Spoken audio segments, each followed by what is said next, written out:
Long before Japanese pilots ever saw the silver shapes of B-29 Superfortresses gliding far above their reach, the roots of that shock were already growing in the earliest days of the Pacific War. Japan entered the conflict with confidence forged by rapid victories, a highly trained naval air arm, and fighters that had dominated the skies of China and Southeast Asia. Japanese aviation doctrine emphasized agility, close combat, and pilots whose skill could overcome technical limits. For years, this belief had been rewarded. Against older aircraft and poorly coordinated defenses, Japanese pilots climbed, turned, and struck almost at will. Altitude had rarely been an enemy. It was a tool to be used, not a barrier to fear. But across the Pacific, American planners were already thinking differently. Even before Pearl Harbor, the United States Army Air Forces had become obsessed with a single idea: altitude as protection. American strategists believed that a bomber flying higher than enemy fighters could climb would be safer than one relying only on speed or escort. This belief drove the design of an aircraft unlike anything Japan had ever faced. The Boeing B-29 Superfortress was conceived not merely as a bomber, but as a flying fortress in the truest sense of the word. Pressurized cabins, massive wings, powerful engines, and remote-controlled gun turrets were all designed around one central goal: operate at extreme altitude, where interception would be difficult, exhausting, and often impossible. While Japan fought its early campaigns, the B-29 was still under development, its secrets hidden behind factory walls in the United States. Japanese intelligence knew of American heavy bombers like the B-17 and B-24 aircraft that could be intercepted with effort. Japanese pilots believed they understood the limits of American aviation. Fighters like the Mitsubishi A-6M0 and the Nakajima Ki-43 had proven they could climb quickly and outmaneuver almost anything the Allies fielded early in the war. The idea that an enemy bomber could routinely operate beyond their maximum ceiling seemed, at best, theoretical. As the war dragged on and momentum began to shift, Japan's defensive priorities changed. The vast distances of the Pacific meant that any sustained bombing campaign against the Japanese home islands would require new technology. When reports began to surface in 1943 of a new American bomber capable of flying higher and farther than anything before it, many Japanese officers dismissed them as exaggerations. Some assumed these aircraft would suffer severe performance penalties at altitude. Others believed Japanese interceptors could be modified or pushed hard enough to meet any threat. The concept of an enemy bomber cruising calmly above the effective reach of interceptors was unsettling, but still abstract. That abstraction ended when the first B-29s appeared over Japanese-controlled territory. Early encounters were confusing. Radar operators detected high-altitude contacts moving faster and higher than expected.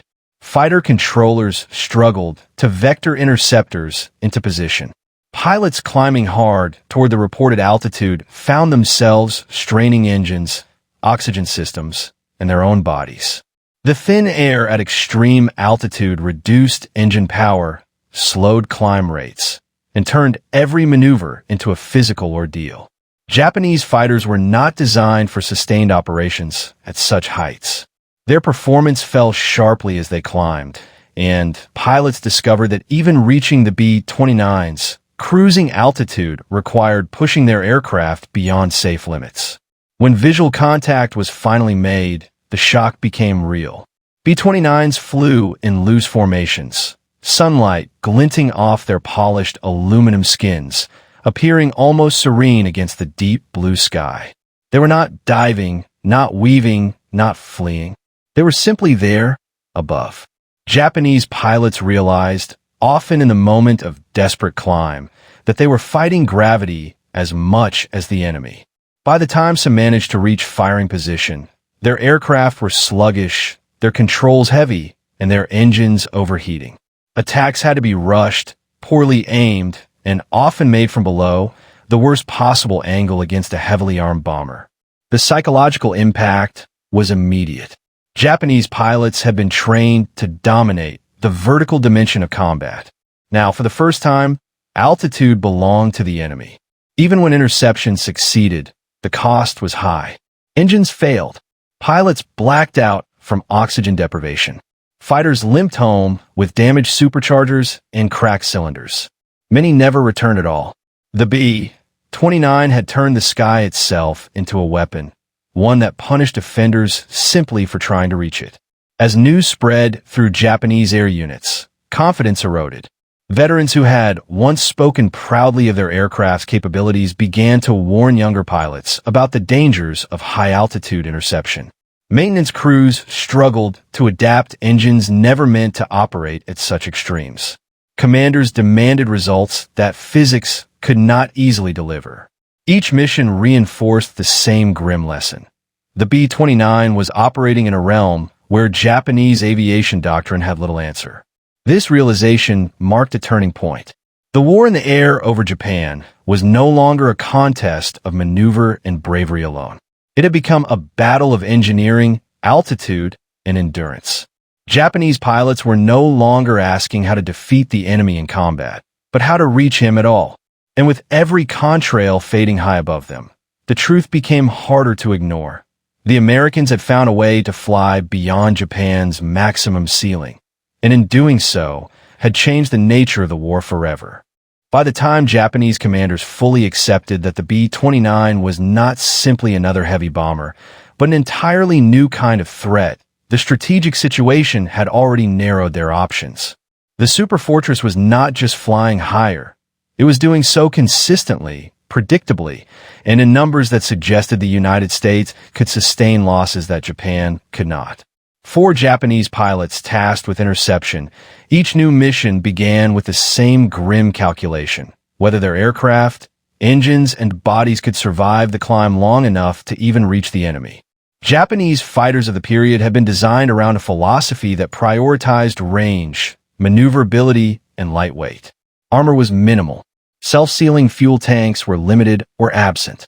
High-altitude performance, especially above 30,000 feet, had never been a core requirement.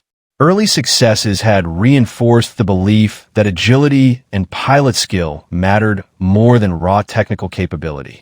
Against the B-29, that belief collided with reality. The Superfortress cruised at altitudes that pushed Japanese piston engines beyond their efficient operating envelope. Superchargers struggled to deliver enough compressed air. Fuel-air mixtures became unreliable. Engines ran hot, then weak, then failed. Pilots described the climb as a slow, punishing ascent into thin air. Oxygen masks bit into faces as breathing became labored. Vision narrowed. Fingers stiffened inside gloves as temperatures dropped far below freezing.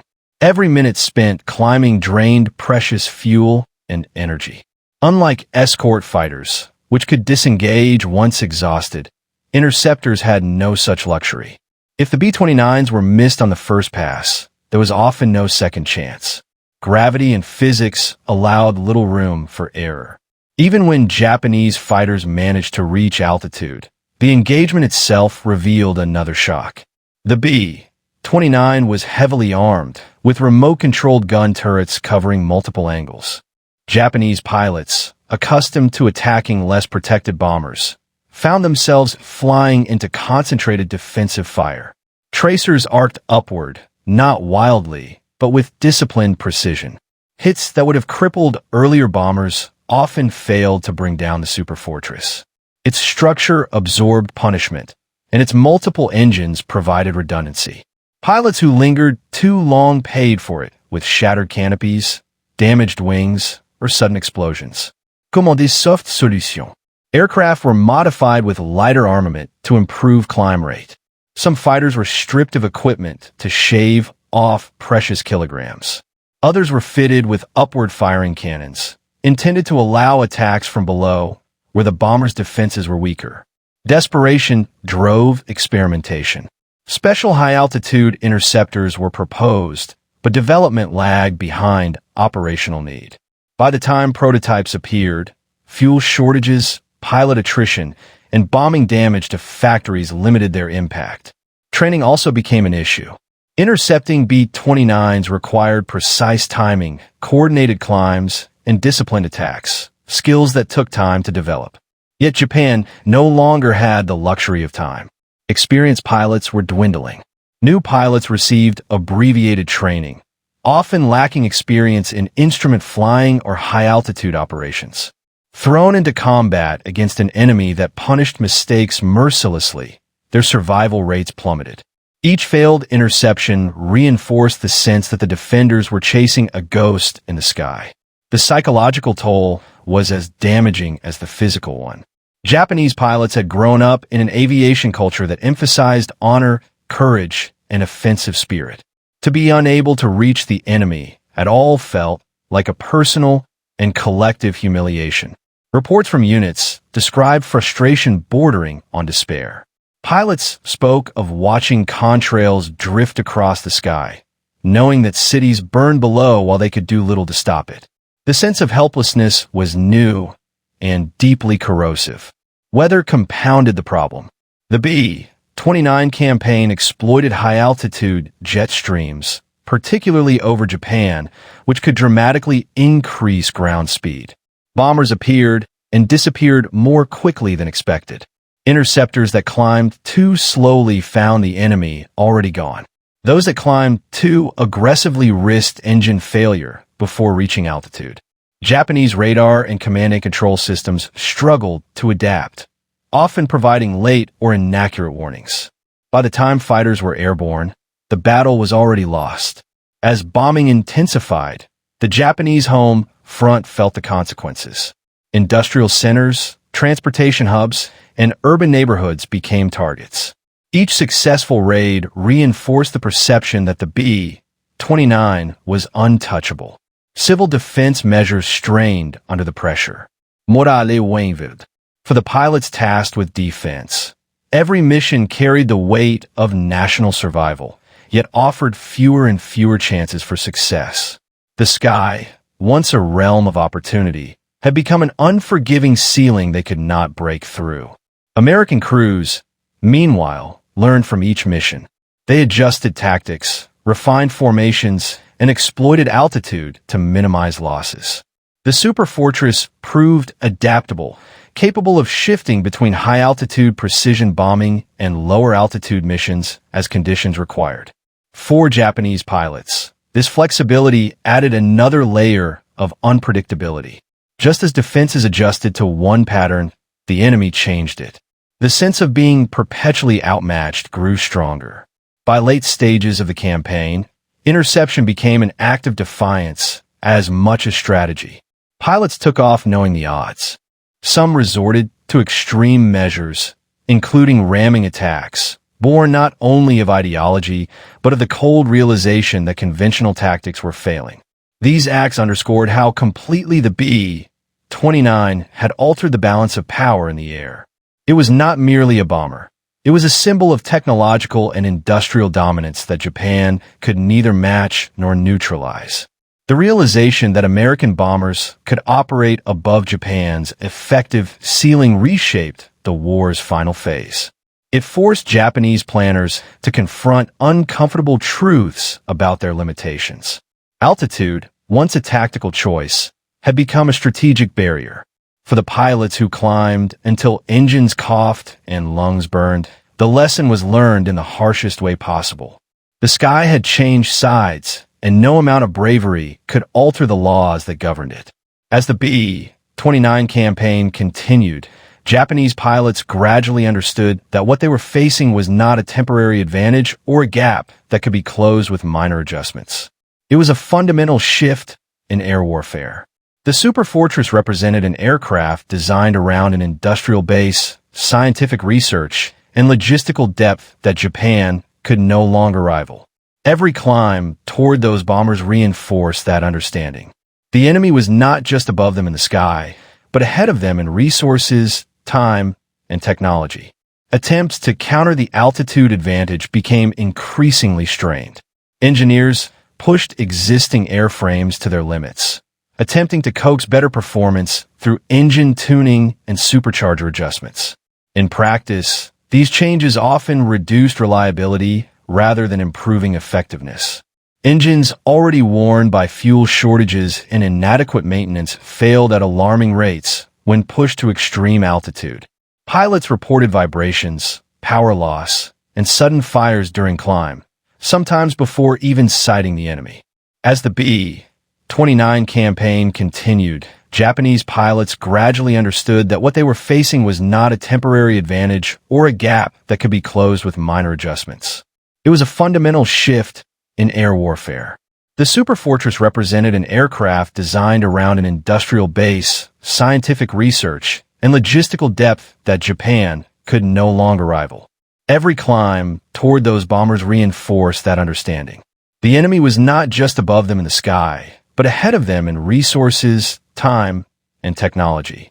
Attempts to counter the altitude advantage became increasingly strained. Engineers pushed existing airframes to their limits, attempting to coax better performance through engine tuning and supercharger adjustments. In practice, these changes often reduced reliability rather than improving effectiveness. Engines already worn by fuel shortages and inadequate maintenance failed at alarming rates when pushed to extreme altitude. Pilots reported vibrations, power loss, and sudden fires during climb, sometimes before even sighting the enemy. The interception itself became a gamble long before combat began. Japanese air doctrine had little precedent for sustained high-altitude defense. Pre-war planning had focused on offensive reach, carrier-based operations, and tactical flexibility. Homeland air defense against massed, high-altitude strategic bombing had never been fully developed.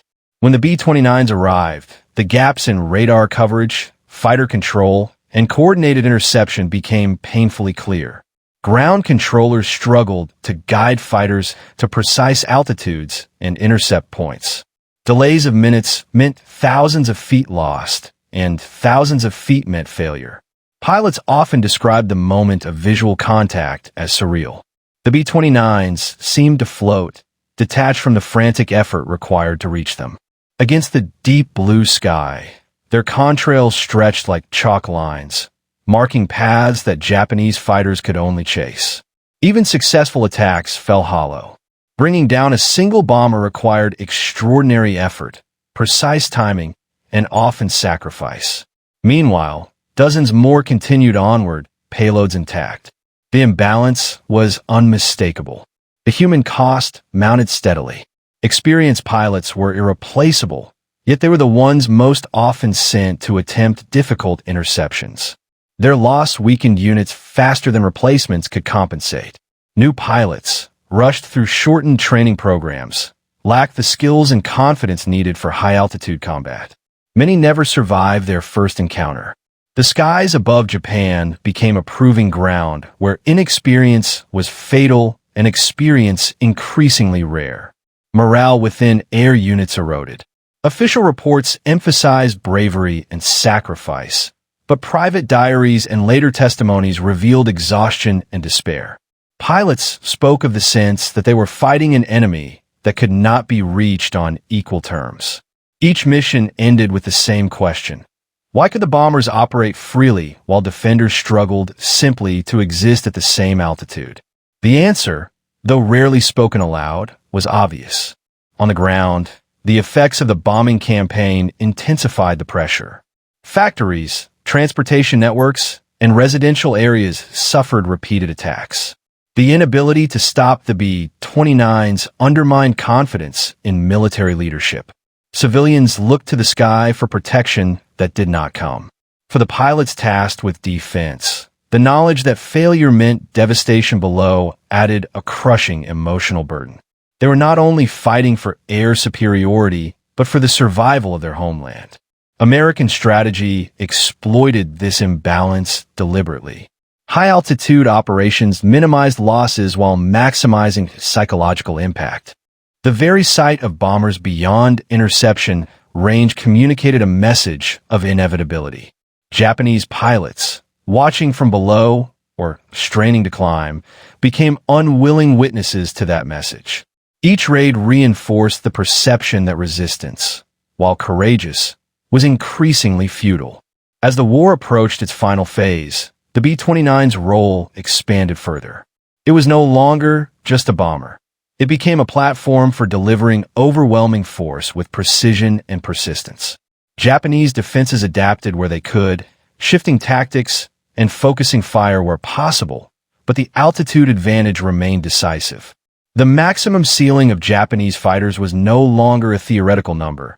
It was a hard limit encountered in freezing air, failing engines, and burning lungs. For Japanese pilots, the shock of seeing B-29s above their reach evolved into a grim acceptance. They continued to fly, continued to climb, and continued to fight, but with a growing awareness that the balance had shifted irrevocably. The sky, once a domain of daring and mastery, had become a reminder of what Japan could no longer control. In that realization lay one of the clearest signs that the war's outcome was no longer in doubt. By the time the war entered its final year, the shock Japanese pilots felt when confronting B-29s above their maximum ceiling had transformed into a sustained crisis of defense. What had once been an alarming surprise was now a grim routine. Every air raid began with the same sequence: early warning sirens, frantic scrambling of interceptors, engines pushed beyond safe limits, and then the familiar sight of bombers cruising serenely in air too thin for effective resistance. The struggle was no longer about winning air battles, but about slowing an enemy that had already achieved dominance. Japanese air leadership attempted to reorganize homeland defense around a reality of high-altitude bombing. New interception zones were established, and fighter units were redeployed closer to likely approach routes. Yet geography worked against them. Japan's mountainous terrain complicated radar coverage, and gaps in early warning remained unavoidable.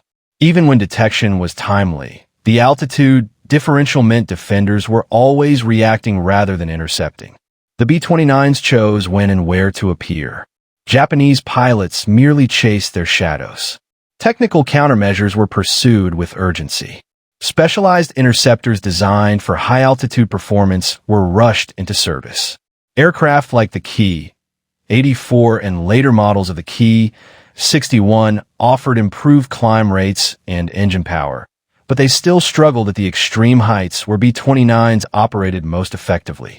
Turbo superchargers were scarce and difficult to maintain. Fuel quality continued to deteriorate, reducing engine reliability precisely when maximum performance was required. Even the best designs were undermined by the realities of wartime shortages. Weapons development followed a similar pattern. Larger caliber cannons were introduced in hopes of inflicting decisive damage with fewer hits. Rockets and specialized ammunition were tested, intended to break up bomber formations. In practice, these weapons were difficult to aim at high closing speeds and extreme altitudes. Pilots had seconds, sometimes fractions of a second, to line up a shot before gravity and thin air robbed them of control. Missed opportunities could not be recovered. As daylight raids continued, American crews gained confidence. Flying above most threats allowed them to focus on navigation and bombing accuracy rather than constant evasive maneuvers. The psychological contrast was stark. While Japanese pilots strained every sense and muscle simply to reach altitude, American airmen worked in pressurized cabins, protected from the cold and thin air. This disparity extended beyond comfort. It affected endurance, decision-making, and survivability. Over long campaigns, those advantages accumulated. The introduction of long-range escort fighters further complicated Japan's defensive efforts. Although escorts initially struggled to operate at the highest altitudes, their presence limited Japanese freedom of action. Interceptors could no longer focus solely on the bombers. They also had to watch for fighters waiting to pounce on exhausted aircraft during descent. This forced Japanese pilots into defensive postures that reduced already slim chances of success. Every added threat magnified the cost of interception. The strain on pilots became evident in accident rates. Training flights ended in crashes as inexperienced aviators misjudged aircraft behavior at altitude. Combat losses blended with non-combat attrition, draining units at an unsustainable pace. Ground crews worked tirelessly to keep aircraft flying, often improvising repairs with inadequate materials. The entire system was stretched to breaking point, and the B-29s exploited every weakness. For civilians, the impact was devastating. High-altitude bombing raids reached deep into Japan's industrial and urban heartlands. Factories essential to aircraft production were damaged or destroyed, further reducing Japan's ability to respond. This created a vicious cycle. Fewer resources meant weaker defenses, which allowed more effective bombing, which in turn further reduced resources. Japanese pilots were acutely aware of this cycle, flying each mission knowing the strategic context was deteriorating. Within air units, conversations shifted. Early in the war, pilots had spoken of tactics and victories. Now, they spoke of limits, engine limits, altitude limits, human limits. The maximum ceiling of their aircraft became a symbol of national constraint. No matter how fiercely they climbed, there was a point beyond which effort turned into futility. Seeing B-29's cruise above that point forced a harsh reassessment of what courage alone could achieve. Yet sorties continued. Even as the odds worsened, pilots took off because there was no alternative. Some hoped for weather conditions that might force bombers lower. Others relied on sheer luck. Occasionally, favorable circumstances allowed successful interceptions, and these moments were celebrated intensely. But they were exceptions that proved the rule. The altitude advantage remained decisive. American strategy adapted as well. When Japanese defenses showed signs of adjustment, bombing profiles changed. High-altitude raids gave way to lower-altitude operations when weather and tactical considerations demanded it. This flexibility underscored the imbalance. The Americans could choose how to fight. Japanese defenders could only respond, often too late. The realization that the enemy controlled not just the battlefield, but the very parameters of engagement, deepened the sense of inevitability. As the campaign wore on, the B-29 became more than a weapon. It became a constant presence, a reminder of the reach of American industry and the limits of Japanese resistance. Pilots who once prided themselves on mastery of the sky now measured success in terms of survival and marginal disruption. The shock of seeing bombers beyond reach had evolved into a sustained confrontation with reality. The maximum ceiling was no longer just a technical specification. It was the line that defined the end of Japan's ability to defend its skies. As the relentless tempo of B-29 operations continued, Japanese pilots and commanders were forced into a deeper, more painful realization. The problem was no longer just altitude, but exhaustion across every layer of Japan's air defense system. What had begun as a technical mismatch had evolved into a comprehensive collapse of balance. The Americans were not merely flying higher. They were flying longer, farther, and more often, while Japan's capacity to respond eroded with each passing month. One of the most damaging effects of the altitude gap was how it compressed decision-making time. Japanese fighter units often received warnings only minutes before bombers arrived overhead. Those minutes were consumed by scrambling, taxiing, takeoff, and the initial climb. By the time pilots reached 20 or 25,000 feet, the B-29s were already nearing or passing their targets. Pilots were forced to choose between continuing an exhausting climb with diminishing engine performance or abandoning the interception altogether. Neither option offered a real solution. The physical toll on pilots became impossible to ignore. High-altitude interception demanded sustained exposure to extreme cold and low oxygen levels. Japanese oxygen systems were rudimentary and unreliable compared to those of American bombers. Masks leaked. Regulators malfunctioned. Pilots experienced headaches, confusion, and tunnel vision. Some lost consciousness entirely. Others returned with little memory of the engagement, unable to recall whether they had fired their weapons or even seen the enemy clearly.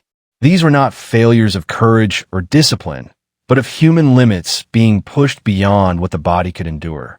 Fuel shortages worsened the situation dramatically. As American bombing disrupted refineries and transportation networks, the quality and availability of aviation fuel declined. Lower-grade fuel reduced engine output, precisely when maximum power was essential for high-altitude climb. Pilots reported engines knocking, sputtering, or cutting out entirely during ascent. Each climb became a gamble not only against the enemy, but against mechanical failure. In many cases, aircraft never reached combat altitude at all. Commanders attempted to impose stricter interception doctrines, emphasizing timing and coordination. But doctrine could not compensate for material shortages and diminishing experience. Veteran pilots were killed faster than they could be replaced. New pilots arrived with minimal flight hours, sometimes fewer than 100, expected to perform one of the most demanding forms of aerial combat imaginable. The result was predictable. Units lost aircraft not only to enemy fire, but to training accidents and operational failures. The B-29's altitude advantage also neutralized one of Japan's traditional strengths: surprise. Earlier in the war, Japanese pilots often relied on sudden, aggressive attacks to overwhelm opponents. Against bombers flying above their reach, surprise was impossible. The defenders were always climbing toward a visible, predictable enemy, their approach slow and exposed. American gunners had ample time to prepare, track, and fire. The initiative belonged entirely to the attackers. As months passed, the emotional weight of this imbalance deepened. Pilots spoke of feeling watched rather than engaged. Reduced to observers of destruction they could not prevent. Cities burned beneath contrails that marked paths beyond reach. The symbolic meaning of those white streaks across the sky grew powerful. They represented not just aircraft, but inevitability. Each contrail was a reminder that the enemy operated according to rules Japan could not change. On the American side, the altitude advantage reinforced confidence. Crews trusted their aircraft and their strategy. Losses, though not insignificant, were sustainable. Missions were analyzed, lessons applied, and tactics refined. The contrast between American adaptability and Japanese rigidity became stark. While Japan struggled to push old designs beyond their limits, the United States adjusted procedures, formations, and even bombing altitudes as conditions evolved. Efforts to innovate within Japan continued, but time was the enemy. Experimental interceptors promised higher ceilings and better performance, but production delays, material shortages, and bombing damage prevented meaningful deployment.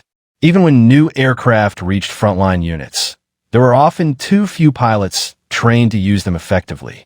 Innovation without infrastructure proved insufficient. The cumulative effect of these pressures reshaped pilot attitudes. Early war confidence had given way to grim professionalism. Pilots flew not with expectation of victory, but with acceptance of risk and likely loss. Interception missions became acts of endurance rather than tactical contests. Each successful landing was a small triumph. Each failed climb reinforced the understanding that the strategic situation was beyond individual control. As the B-29 campaign expanded, including shifts to lower altitude operations when advantageous, Japanese defenses were forced into constant adaptation. This adaptability came at a cost. Switching tactics strained already limited resources. Aircraft optimized for high-altitude interception were less effective at lower levels, and vice versa. The enemy's flexibility magnified Japan's constraints, highlighting the asymmetry at the heart of the air war. For Japanese pilots, the shock of seeing B-29s above their maximum ceiling evolved into a profound lesson about modern warfare. Technology, logistics, and industrial capacity had reshaped the battlefield in ways that individual skill could no longer overcome. The sky itself had become stratified, divided into zones of control that reflected national power rather than personal bravery. By this stage of the war, the outcome was no longer in question. But the struggle continued, mission after mission, climb after climb. Each ascent toward unreachable bombers etched the lesson deeper. The maximum ceiling was not merely an altitude limit. It was the boundary between two worlds. One where Japan fought desperately to defend what remained, and another where American bombers operated with growing confidence. shaping the final chapter of the conflict from heights their adversaries could no longer contest. In the final phase of the war, the meaning of altitude in the minds of Japanese pilots changed once again. What had begun as shock, then hardened into frustration, and later settled into grim endurance, ultimately became a symbol of defeat that could no longer be denied. The B-29s were no longer just aircraft flying beyond reach. They were proof that the struggle for control of the sky had already been decided. Every mission flown beneath them confirmed that reality with quiet, relentless clarity. Japanese air defense by this stage operated under constant strain. Aircraft numbers dwindled, spare parts were scarce, and airfields themselves were frequent targets. Pilots often took off from damaged runways, aware that their base might not exist by the time they returned. Yet the interceptions continued, driven by duty and the absence of alternatives. The climb toward the bombers had become ritualistic, a familiar pattern repeated despite its futility. Engines roared, oxygen masks hissed, and aircraft struggled upward, only for pilots to once again see the enemy calmly cruising above their maximum ceiling. The B-29s, meanwhile, had become instruments of sustained pressure. Their presence was no longer shocking to civilians, but it was no less terrifying. High-altitude raids signaled that warning time was limited and defense uncertain. Japanese pilots understood this psychological dimension well. They knew that every failed interception eroded public confidence, and every successful bombing run reinforced the perception that the skies belonged to the enemy. This awareness weighed heavily on them, adding emotional strain to already exhausting missions. Some pilots spoke later of a strange duality during these flights. On one hand, there was intense concentration during takeoff and climb, the physical effort of managing an aircraft at its limits. On the other, there was a sense of inevitability that drained urgency from combat itself. Seeing B-29s far above, unreachable and orderly, created a feeling of detachment. The fight seemed unequal not because of courage or skill, but because of altitude itself. The sky had become layered, and Japanese pilots were confined to the lower layer. Attempts to force decisive engagement grew more desperate. Tactics that once would have been unthinkable became accepted. Some pilots committed to head-on attacks, climbing directly into defensive fire in hopes of damaging bombers before engine failure forced them down. Others waited for bombers to descend slightly during certain phases of flight, gambling on brief windows of opportunity. Successes did occur, but they were rare and costly. Each victory was paid for with aircraft, pilots, or both, losses Japan could no longer afford. The strategic consequences of this imbalance were unmistakable. With air superiority effectively uncontested at high altitude, American planners could dictate the pace and focus of operations. Targets were chosen not based on defensive strength, but on strategic value. Japanese industry, transportation, and morale were all systematically attacked. The inability of pilots to reach the bombers consistently meant that resistance was fragmented and reactive. Defense no longer shaped the battle. It merely endured it. For the pilots themselves, the war narrowed to a series of personal limits. How high could the aircraft climb before the engine failed? How long could oxygen systems function before symptoms appeared? How many missions could a body withstand before exhaustion overcame discipline? These questions replaced earlier concerns about tactics and maneuver. Survival became a form of success. Each landing, even without engagement, was an achievement in a sky that offered little mercy. As defeat approached, the altitude gap took on symbolic weight. It represented not only technological inferiority, but the collapse of Japan's strategic position. The maximum ceiling of Japanese fighters was a boundary that could not be crossed, no matter how fiercely pilots tried. Above it flew aircraft supported by an industrial system untouched by war at home, supplied by resources Japan could no longer access. The contrast was stark and unambiguous. In the final months, some pilots reflected on the irony of the situation. Early in the war, Japanese aviation had emphasized initiative and daring, believing spirit could overcome material disadvantages. Against the B-29, that belief was tested and found wanting. Altitude, once a tactical consideration, had become a strategic weapon. The Americans did not need to outfight Japanese pilots.